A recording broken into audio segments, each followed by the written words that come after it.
What's up, everybody? This is Michael D. Fry here, talking about relationships again, and I'm just gonna go like just a little hodgepodge. For once, for one, I should say, I do want to apologize about the last video. I made it a little longer than I want to.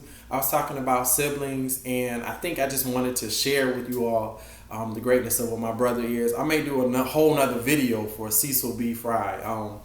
Like I said, he's passed in January, and I just want to remember and honor his legacy and just the great things that he stood for. So I'm gonna try to keep this little tame. Why am I talking about relationships? What is the purpose? And why am I dealing with relationships that's not just romantic relationship? Good questions. I'm talking about that.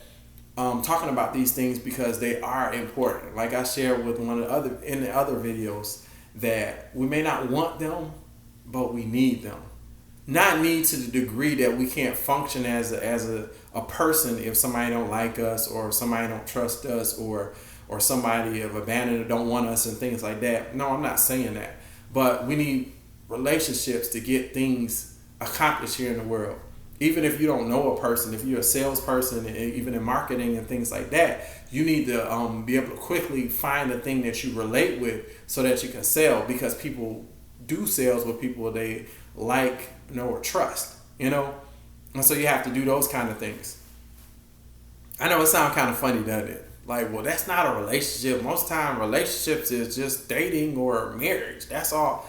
No, it's just the ability or the way that we relate to other people. That's it.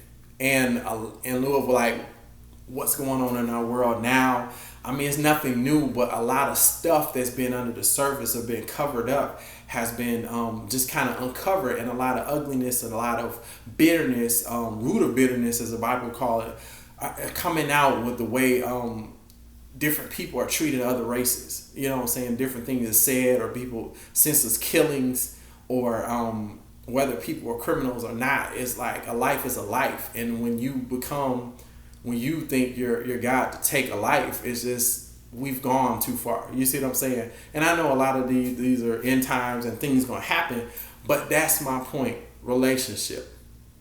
If we think about the ways we relate to other people, a lot of these things would not happen. If like, hey, if I thought about, if a killer, well, I mean, there's all kind of levels, but I'm saying, if somebody kills another person, if that was your relative, your son or daughter, or your parent or something like that, you would think twice about doing it. You would think twice about valuing that life. And it really goes back down to like what I was talking about. In order to have successful relationships, you got to know yourself. You got to like yourself. You got to love yourself. And I'm not talking about no narcissistic type of way, but just having a healthy self-love in yourself. Because if you don't love yourself, you're not going to love other people. And you're not going to treat other people right. And you will have horrible relationships with pretty much everybody that you have. It's kind of like an inward thing. And as God just created us to relate with one another. It's like Father, Son, and the Holy Ghost are one.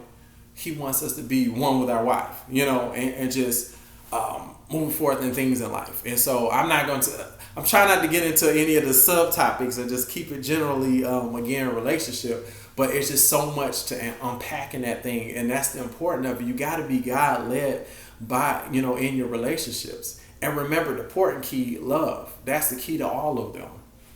Love, because, we can see in Corinthians that it talks about what love is. And love does not seek its own. Love is not prideful or boastful. Love does not keep recollections of wrongs. Love is patient. Love is kind. All of those things, that's what love is. So when we're talking to one another and when we're treating other people a different kind of way, we got to think about what love is. If love is important to you, that is. I understand some people that's not important to you, but I will say you will continue to have issues in relationships with the people you actually love, or people that you honor, or the people that you like, and you will have issues with relationships. You will have issues with relationships of people that you don't even like, And I'm not a proponent saying that you should not like people, but let's just face it, sometimes that's just there, you know. But how do you deal with that? You know, and God's love has a love for everybody and all people. You know, you may not like what people do or agree with what people do, even if people are doing things that may hurt themselves, but love will find a way to kind of talk to them and get them to see what's best for them. And that's what a relationship is about. A relationship is really coming together, that understanding your commonality with one another.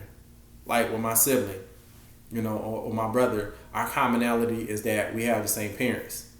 And so we can't change that or be, you know, we were born into that. And I thank God because I love my brother. You know, brother was the best. I like your parents. What's the purpose for your parents? Parents give us that role, or they show us, especially the fathers, show us how to trust and love and know God as a father. You know, our parents generally won't tell us things that are bad for us or wrong. They're not, great parents are not thinking about what they get out of it, or try to put something on us or live through us, but they see us and they know what's best for us. And so that's the kind of thing that they're trying to teach, that parent role that God honors, or God has ordained that parental role. Excuse me, y'all. Sometimes I can't talk. I can't believe I said y'all. No. Oh man, I'm losing my Detroit swag. But anyway, that parental role is to show us that we can trust God. And just like a parent would tell you the things that you are made for, the things that you're good in. For instance, like growing up, my parents, they saw different things out, like in engineering. So they put me in this program in Detroit called DAPSEP, which was like a pre-engineering or engineering program for kids to keep them centered and off the streets doing constructive things. But my parents always found some kind of class, some kind of team, some kind of thing to keep us in. If they saw like, okay, he loves music, I'm gonna keep him in a piano class. My parents did like bowling, so they tried to see if we like bowling. And fortunately enough, when we were in the police athletic league, we loved bowling as well. It was something that kept us off the street in the summertime, but it was very constructive. We learned how to bowl. We learned, and it was a good family thing. So that was kind of like a generational thing passed on through our family. Also, that's another thing. I'm glad I said that because it reminded me, parents kind of, we talk a lot about generational curses. You hear that a lot, but I don't think we talk enough about generational anointings or generational just blessings of things that run on. Because a lot of time, if there was wealth in the family, it's passed on to the next generation, or great values is passed on to the next generation. Yes, we have to come up and decide, what we believe and what we're going to do as an individual. But our parents set that platform, or for us to basically grow in life, or how we do things in life, how we relate to other people. I think I'm good in relationships, or I experienced great relationships because of my parents. My parents had a great relationship with one another. Yes, they weren't perfect,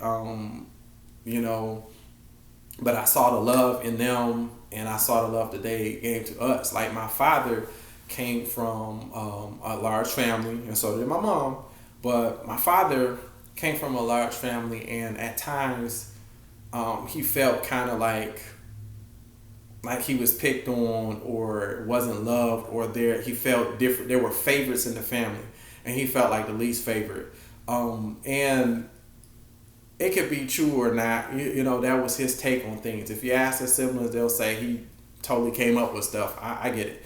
But my thing is, like, my dad didn't take that idea of having a favorite, because he believed his mom had favorites, and he wasn't one of them.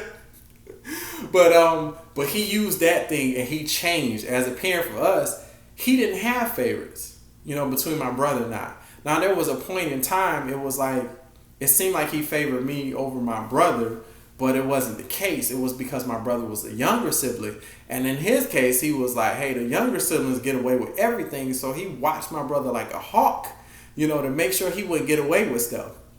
And so it was kind of portrayed as he liked liked me more or better than my brother, but that wasn't the case. And then, let's face it, my brother was the youngest and he seemed like my mom's favorite, but my brother was more affectionate than I was. So it seemed like he was her favorite, but it wasn't that way. And my parent, when I look back at things or whatever, my parents never made a distinction of who, this one was better or that or whatever. If I did something wrong, they gonna reprimand me for that or whatever. They didn't bring my brother like, well, your brother always do these things right, or you need to be like. They never did that. So that's what I'm saying. That relationship taught me how to deal with other people, or that relationship, the love that they showed me and my brother, the love they showed one another, helped me have great relationships with other people. Very rarely did my parents raise their voice. Like, even when we got in trouble, my mom would just be like, Mike. It's so funny because she was like kind of soft-spoken lady, but like when that fire lit, in the eye, you knew you was in trouble. My thing is like, so I didn't tend to raise my voice at other people. I just learned that later in dealing with different relationships, that certain people respond to loudness and stuff like that.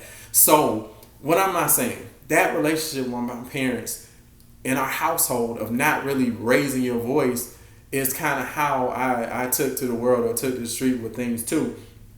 Even in the workplace, when I was the one kind of in charge, I didn't holler at people. I didn't do, I didn't holler. I didn't think that was the way. And I was like, the Bible talks about that. A soft answer turns away wrath. And my parents were able to be disciplinary. We didn't get away with this stuff.